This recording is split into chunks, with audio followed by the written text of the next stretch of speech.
Tudo bem?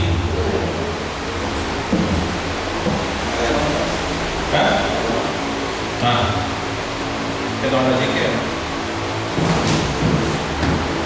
Bom, meus irmãos, esse assunto é um assunto que já foi falado aqui, né? E quando a gente começa a falar o assunto, a gente sempre pede que o nosso Pai Celestial nos oriente, nos traga a sua luz, sua paz, e que a espiritualidade dessa casa nos ajude no trabalho da noite. Esse assunto é um assunto que nos remete à questão do porquê estamos aqui, do porquê nós estamos vivendo, a razão da nossa encarnação. Esse assunto é um assunto extremamente importante, porque travestido nele ou traduzido nele, a gente encontra uma série de outros ensinamentos que vão resultar no final nessa questão, a questão da porta estreita. E o Evangelho vai nos dizer o seguinte: entrai pela porta estreita, porque larga é a porta e espaçoso o caminho que leva à perdição, e muitos são os que entram por ela.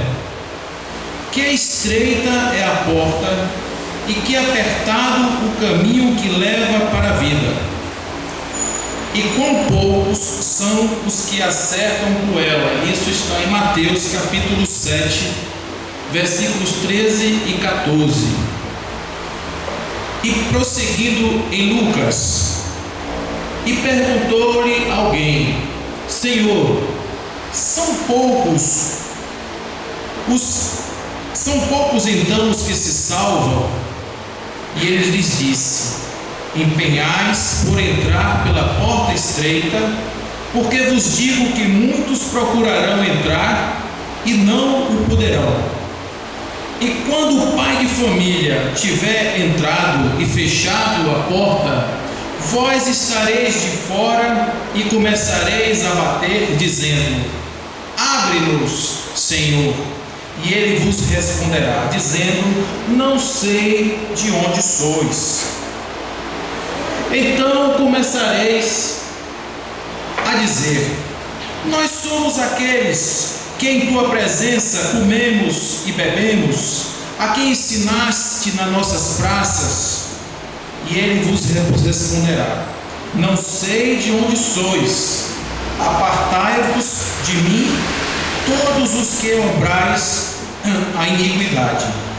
Ali será o choro e ranger de dentes, quando virdes que Abraão, Isaque e Jacó e todos os profetas estarão no reino de Deus, e que vós ficais fora dele, excluídos. E virão do oriente, do ocidente, do setentrião e do meio-dia muitos que se assentarão à mesa do reino de Deus, e então os que são últimos serão os primeiros, e os que são os primeiros serão os últimos. Isso está em Lucas capítulo 13, versículos de 23 a 30. A primeira pergunta que nós precisamos fazer em relação a essa questão é: que porta é que nós estamos falando? Vamos imaginar aquela região do Iguatemi, 6 horas da tarde. A gente tem várias pistas que vão, né, os carros vêm naquelas pistas todas e convergem tudo para aquele bolinho ali, né? E o que é que resulta disso? Um grande engarrafamento. Pessoas agoniadas, pessoas que demoram tempo para passar. Mas vão passar, porque o trânsito vai andar devagar e essas pessoas vão passar. Quando a gente fala do caminho largo e da porta estreita, eu lembro sempre disso. Olha, tem ali um engarrafamento, e deve ter um engarrafamento de pessoas também nessa tal dessa porta estreita, porque quando se fala do reino de Deus, do julgamento, do juízo final, essa máxima aqui do Evangelho está dentro do capítulo que traz como primeira parábola a parábola do festim de núpcias, de bodas, aonde diz que um grande rei resolveu casar seu filho, e chamou os seus convidados. Para isso ele matou bois, preparou uma grande festa, e essas pessoas não quiseram vir. Ele então ficou muito chateado e mandou que os seus servos fossem chamar então os outros convidados de uma segunda linha. E esses, cada um dos quais disseram: eu vou cuidar das minhas coisas. O outro disse: eu vou cuidar da minha casa de praia. O outro disse: eu vou cuidar da minha fazenda. E ninguém veio para a festa do rei. E o rei então disse: vai, servo, e chame qualquer um. E eles foram e trouxeram todos que eles encontraram pela rua. O Senhor, entrando no salão, percebeu que um dos homens, um dos convidados, não estava trajando a roupa de núpcias.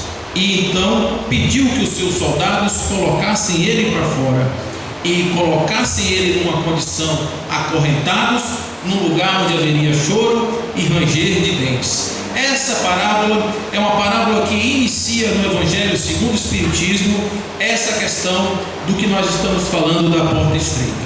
Mas obviamente que temos uma outra maneira de olhar essa porta. Ela não é uma porta única para muitas pessoas, ela é uma porta única para cada um de nós. Quando nós olhamos essa porta como porta única para cada um de nós, não existe engarrafamento. Existe o mesmo tempo, mas não é engarrafamento. Eu não tenho certeza se vou passar por essa porta, porque essa porta é estreita e eu sou largo.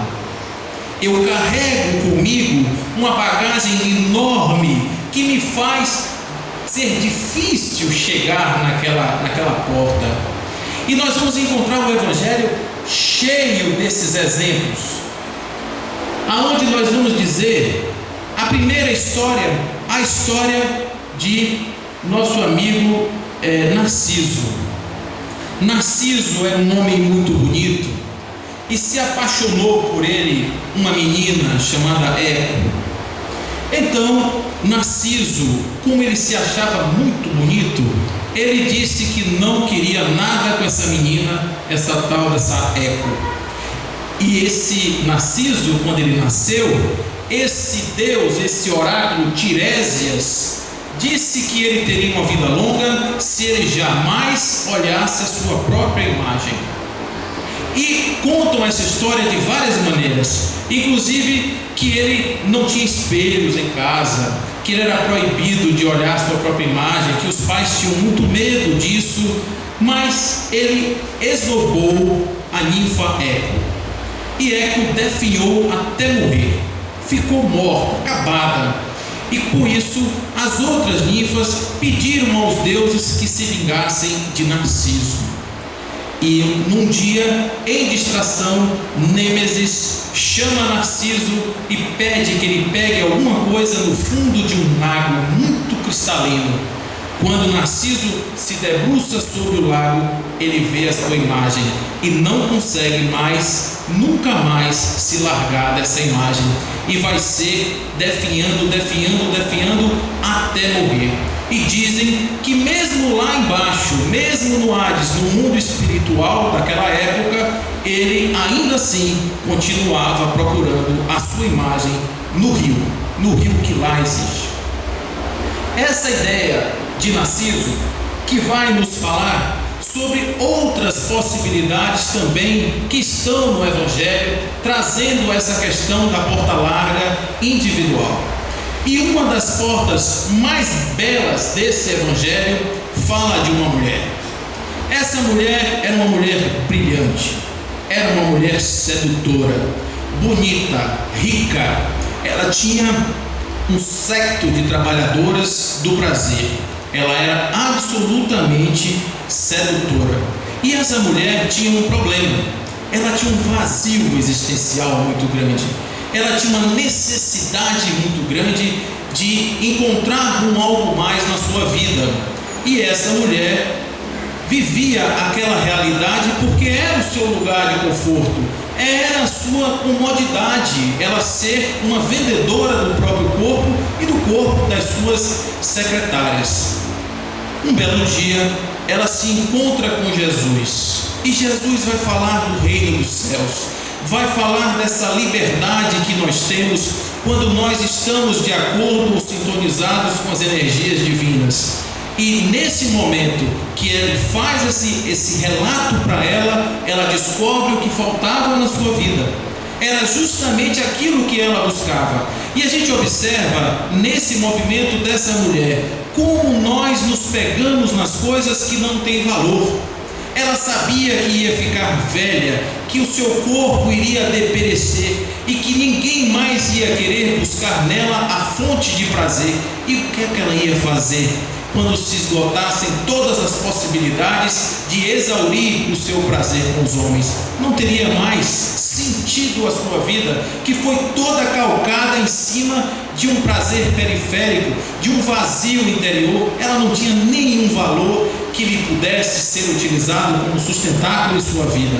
E essa mulher então resolve vender tudo o que tem, tudo, absolutamente tudo, e entregar aos pobres. E vai caminhar com esses pobres, vai encontrar-se com esses pobres leprosos, doentes numa praia, e vai seguir com ele para o Vale dos Abandonados, até contrair a lepra e morrer com seu corpo totalmente destruído, mas a sua alma absolutamente redimida em uma nova mensagem de amor que ela conseguiu encontrar ao longo do seu caminho.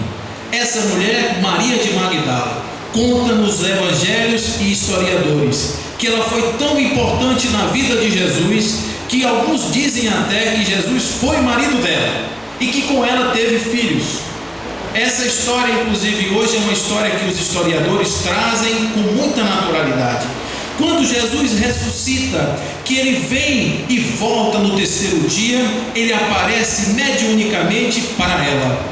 Ela é a primeira a receber a mensagem, a boa nova da volta de Jesus. E ela vai comunicar isso aos discípulos. E os discípulos dizem: mas por que você? E ela vai dizer: foi para mim que ele apareceu, dizendo que ele está vivo, que ele vem, que ele vai encontrar-se com vocês.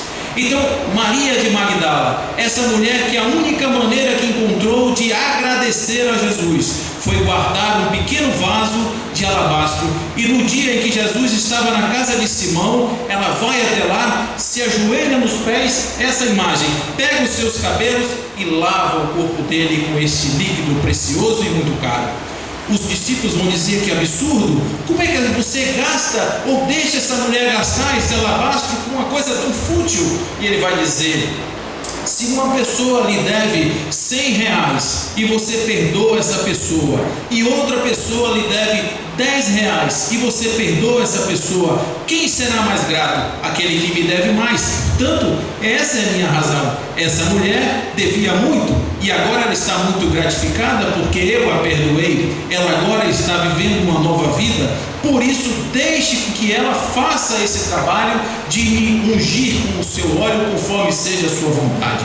Maria de Magdala, a mulher que descobriu o tamanho da porta, descobriu que era somente tirando dela aquelas coisas que não pertenciam à vida espiritual que ela conseguiu, enfim, passar por essa grande porta da sua consciência. Essa é um dos exemplos mais lindos do Evangelho em relação às portas. Nós temos um outro exemplo no Evangelho. Esse homem nasceu numa cidade chamada Tarshish. O nome dele se chamava Shaul.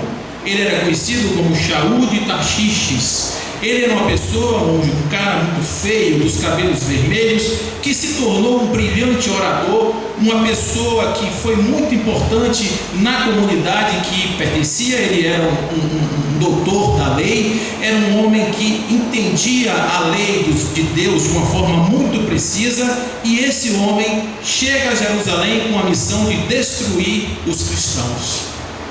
Em sua cabeça, os cristãos eram pessoas que contrariavam a lei, eram subversivos religiosos, e esse homem estava disposto a destruí-los covardemente, persegui-los. Ele vai se encontrar primeiramente com um cristão, um homem chamado Estevão. Era um rapaz que tinha sido feito escravo desde criança. Era um rapaz que tinha uma irmã chamada Abigail. E essa irmã, Abigail, vai se apaixonar por esse rapaz. Shaul de Tarshish, que se chamava nesse dia e nesse tempo Saulo de Tarso.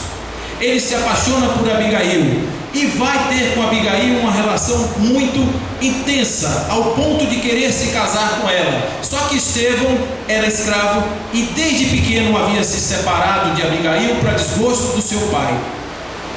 Ele tinha um grande amor por essa menina e tinha prometido a ela: vou lhe ajudar a encontrar o seu irmão. Ele achava que o irmão de Abigail estava perdido, como esse pessoal que a gente procura aí na televisão meio-dia, né? Que ia passar lá um programa dizendo: procura-se Estevão e tal, que ele não se chamava Estevão, ele tinha um outro nome. Então, nesse momento em que Estevão é aprisionado, ele vai estar diretamente com esse doutor da lei. O doutor da lei vem cheio de F's e R's para desafiá-lo, e ele simplesmente, com a pureza dos evangelistas, a pureza dos primeiros cristãos, ele consegue derrotar esse arrogante doutor da lei em um diálogo. E isso é muito para o ego daquele homem, ao ponto dele autorizar que aquele rapaz seja apedrejado. Aliás, apedrejamento era o crime para quem não cumpria a lei de Deus, não era a crucificação. Nesse momento, Estevão é apedrejado e ele chama Abigail para assistir essa cena. Era muito comum as pessoas morrerem e virar uma festa popular. Vamos ver a pessoa morrer, hoje vai morrer um cristão. E ele chama Abigail. Quando Abigail chega diante de Estevão, que reconhece o seu irmão pelos olhos, ali estava acabado o relacionamento de Saulo e a nossa querida Abigail. Ela vai definhar de tristeza por ter perdido o seu irmão. Realmente, Saul ajudou a que ela encontrasse seu irmão, mas também ajudou que ela tornasse a perdê-lo. Ela não admite isso e vai morrer. E Saulo vai ficar muito triste. E vai ficar muito triste, mas muito revoltado, e resolve ir a Damasco pegar aquele que teria convertido a sua Abigail ao cristianismo. Quando ele chega na entrada de Damasco, acontece com ele um fenômeno muito curioso, que já havia sido previsto no Evangelho um pouco tempo antes, quando Jesus, chegando com os seus discípulos numa estalagem, vê um pé de figos. E esse pé de figo está florido, e todo mundo diz que o pé de figo só tem folhas quando tem frutos. E Jesus vai ao pé de figo tirar um fruto e não consegue, porque só tem folhas, não tem fruto. E ele diz que ninguém mais coma fruto de ti. E essa figueira vai secar ao ponto de não ficar mais nada. Os discípulos vão dizer: olha aquela figueira que tu amaldiçoaste, como está seca. E ele vai dizer simplesmente: que é isso mesmo, e vai caminhar. E a gente fica pensando: Jesus matou uma figueira com o seu olhar. Óbvio que não é isso. O que esta parábola nos traz de mensagem é que quando nós somos folhas e não temos frutos, nós anunciamos a nossa madureza antes do tempo, somos apenas uma ilusão para os outros que se servem de nós e para nós mesmos. Essa figueira achava que ela era uma super figueira porque dava folhas antes do tempo, mas ela não tinha frutos. Se ela existe para dar frutos, então não servia para nada. Por isso que Jesus disse: não adianta você ter frutos, porque seus frutos, se você ter folhas, porque seus frutos ninguém vai poder consumir. Então, dentro dessa história, nós vamos encontrar Saulo de Tarso na frente de Damasco.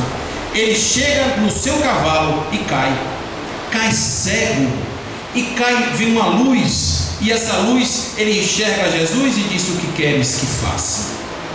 Quero que você vá a Damasco e procure o meu mensageiro, ele vai curar você. E ele vai, e quando chega lá, ele é curado da sua cegueira física, e revela-se para ele uma segunda visão, uma visão espiritual. E esse homem rico, inteligente, ele vai ficar de um jeito tão debilitado que nem falar mais ele acerta. Ele vai levar muitos anos para conseguir fazer um discurso, porque ele se destrói completamente, ele desconstrói todas as suas crenças. Ele agora não sabe mais nada, ele não entende mais nada, ele abandonou tudo e vai começar de novo. Ele é a figueira que secou. Ele entendeu que tinha folhas, mas não tinha frutos para dar, e ele secou na entrada de Damasco. Esse é um exemplo maravilhoso no Evangelho da entrada por essa porta estreita. estreita. Paulo abre mão de tudo para entrar pela porta estreita e vai fazer isso. A sua carreira é breve, ele não vai viver muitos anos mais.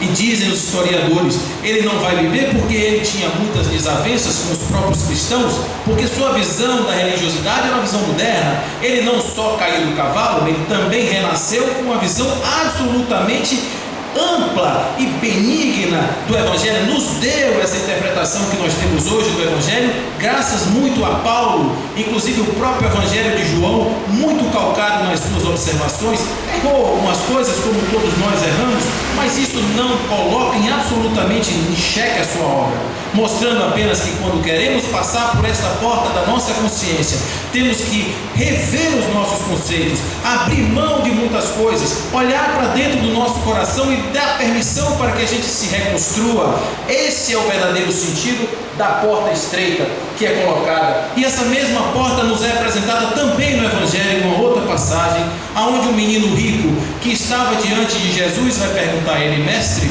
como faço para entrar no reino dos céus? E Jesus então vai dizer a ele: siga os mandamentos. E ele pergunta: quais? Não roubarás, não furtarás, amarás o Senhor teu Deus, tudo mais. E ele vai dizer: mas isso eu faço desde pequeno.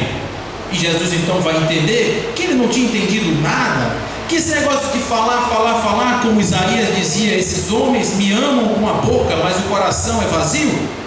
Isso não serve para nada. Não tem nem todo mundo que vai sair por aí dizendo Senhor, Senhor, vai entrar no reino dos céus. Portanto, não é só falar, é preciso algo mais. E ele vira para esse jovem e diz: vai, vende tudo que tem e volta para me seguir. E esse jovem vai baixar a cabeça, ele era um homem muito rico, e vai contar a espiritualidade, inclusive que ele morre alguns dias depois, porque um dos seus desejos era correr numa corrida de bigas. Ele vai correr nessa corrida de bigas e morre. Então, ele não conseguiu entrar. E Jesus vai ficar muito triste e vai dizer: é mais fácil uma corda passar no fundo de uma agulha do que um rico entrar no reino dos céus. Está aí a porta estreita de novo, no fundo de uma agulha. E essa corda é uma impossibilidade física, de novo, quando nós estamos gordos, nós estamos fartos das nossas iniquidades, das nossas vaidades, do nosso orgulho. A gente não consegue passar por porta nenhuma, porque a porta não cabe.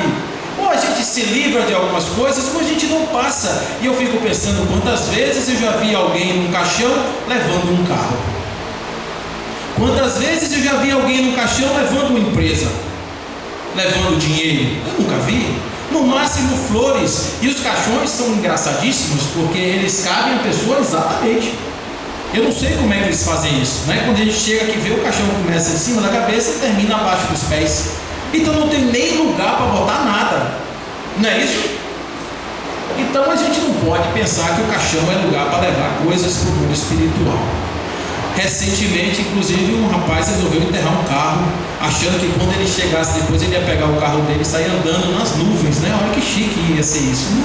O primeiro Rolls Royce do mundo espiritual, ou do umbral, quem sabe, né? Ninguém sabe. Mas isso tudo são exemplos de como nós vivemos a chamada que nós temos hoje, que é a chamada da vida. Não é para a gente ficar seguindo conjuntos de regras sociais simplesmente. É para que nós entendamos que nós somos espíritos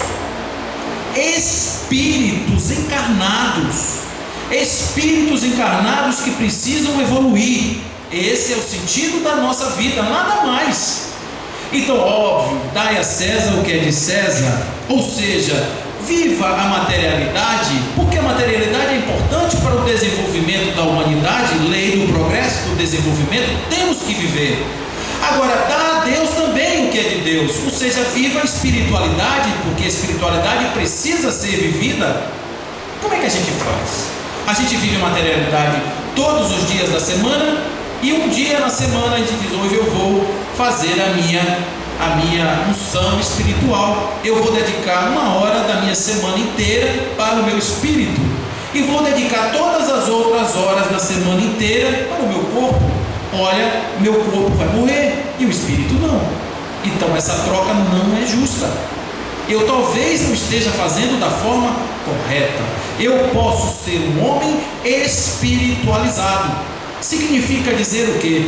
Ter no meu coração a máxima, o pensamento, o objetivo da minha transformação espiritual. Isso vai me fazer caminhar em direção a essa porta estreita.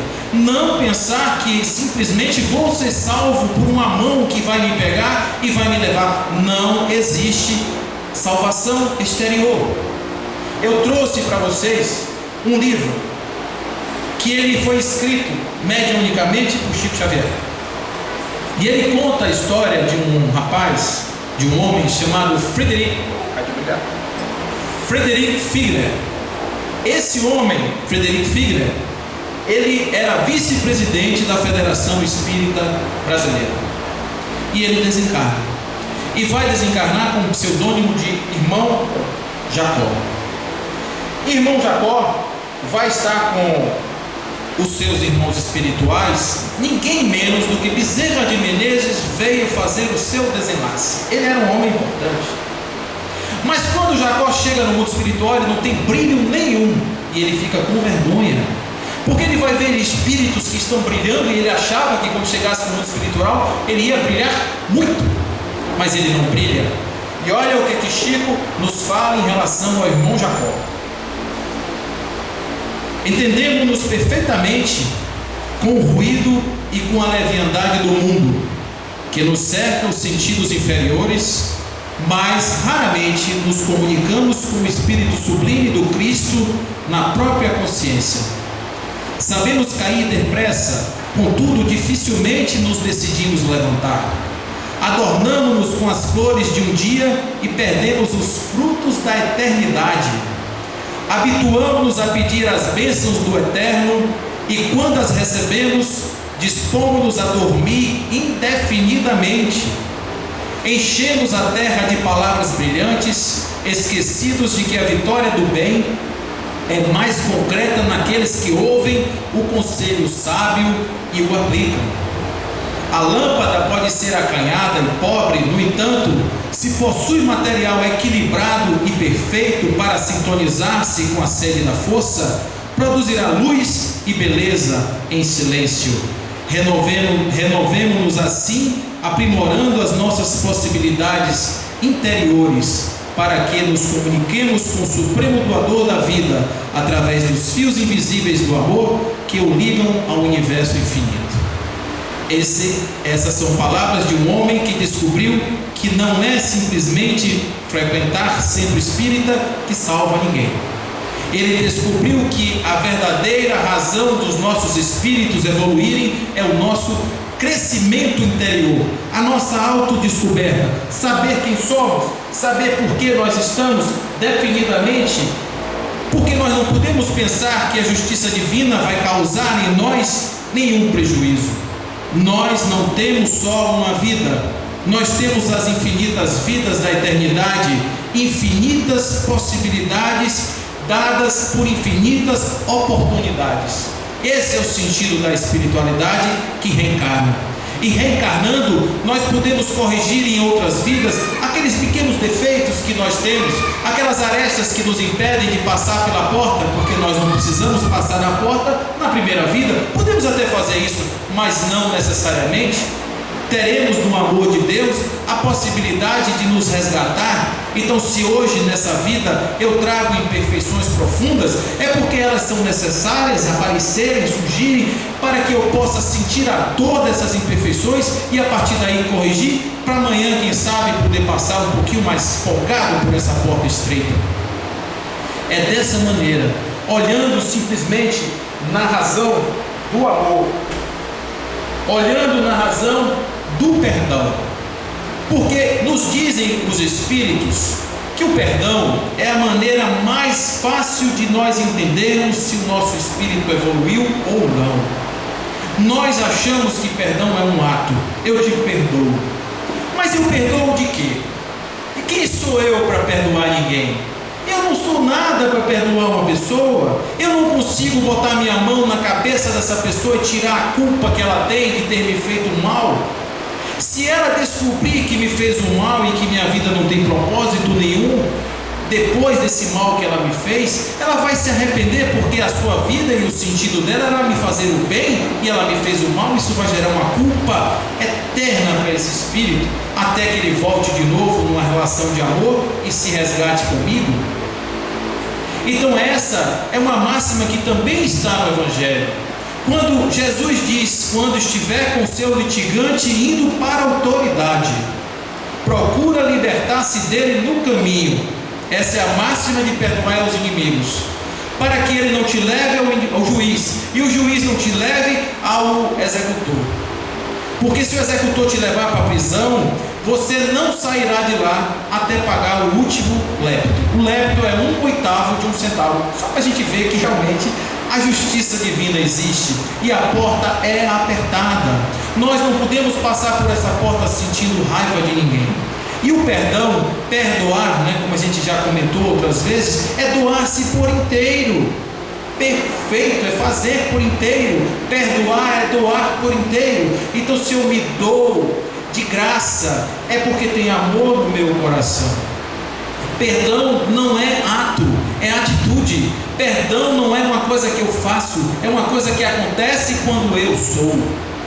E Jesus diz no Evangelho de João o tempo todo: eu sou o caminho, a verdade e a vida. Eu sou, é a verdade. Eu sou não é uma máscara, eu sou não é uma fantasia, não é um querer ser. Eu sou é verdade. Então, quando eu perdoo, é porque o meu coração está em paz. Perdoar não é libertar ninguém, é não sentir mágoa, é não sentir dor, é não sentir ódio de ninguém. Então isso é sublimação de um amor verdadeiro que está dentro de mim. Porque essa porta do amor é uma porta que hoje nós não entendemos muito bem. Nós achamos que amor é paixão. Nós achamos que amor é quando eu olho para uma pessoa e os meus olhos brilham e o meu coração bate. Isso para mim é amor.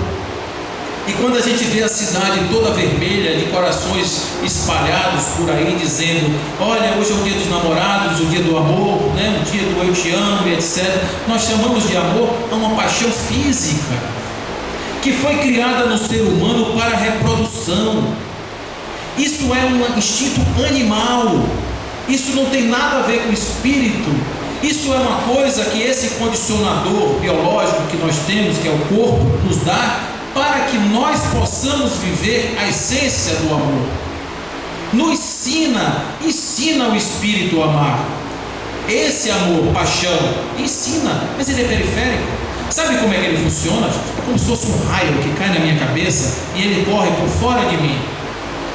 Esse raio do amor, ele só corre na minha periferia, nos meus sentidos. Eu consigo perceber pelas coisas que eu sinto, mas ele dura 3 anos. Se ele fosse amor verdadeiro, nunca acabava.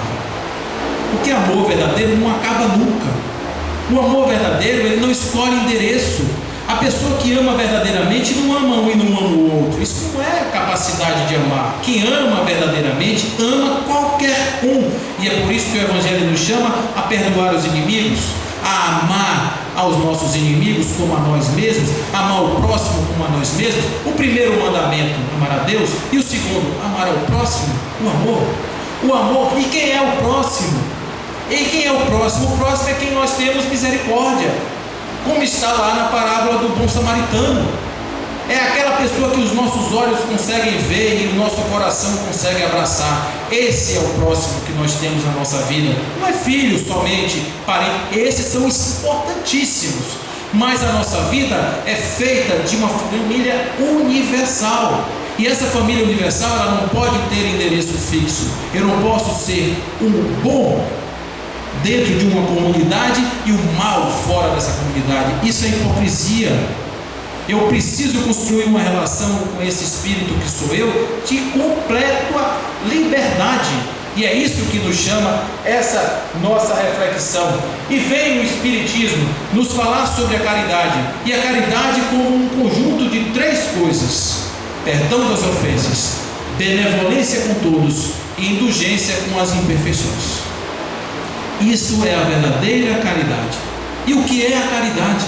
É a manifestação do perdão e do amor nas minhas mãos, no meu olhar, na minha boca, no meu corpo. é quando eu me coloco numa ação em direção ao meu irmão para tirá-lo daquela situação de conflito que ele se encontra. Isso é caridade. E eu tenho que ter benevolência com todos, perdoar as ofensas, porque se eu não fizer isso, eu vou começar a julgar, eu não vou ajudar essa pessoa, porque essa pessoa não merece a minha ajuda, ela não merece o meu amor, ela é muito inferior, ela tem defeitos, eu não posso aceitar os defeitos dessa pessoa, e é isso aí, atrapalhou o meu amor verdadeiro. O amor que nós somos convidados a passar por essa porta estreita é um amor de verdade. Esse é o amor que nós precisamos aprender a sentir. É o amor que nós precisamos a ter no coração e na alma.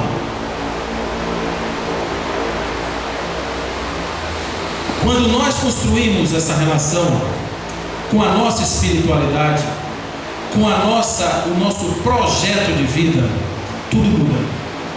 Tudo muda. Nós pensamos que porta estreita é uma porta que vai se abrir para aqueles que estiverem em uma determinada seita religiosa, em um determinado caminho, em um determinado tipo de ação. Isso não é verdade.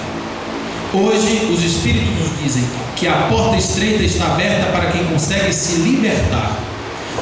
Os orientais falam isso de você sair da casa do samsara, é ir para o nirvana, é como Buda.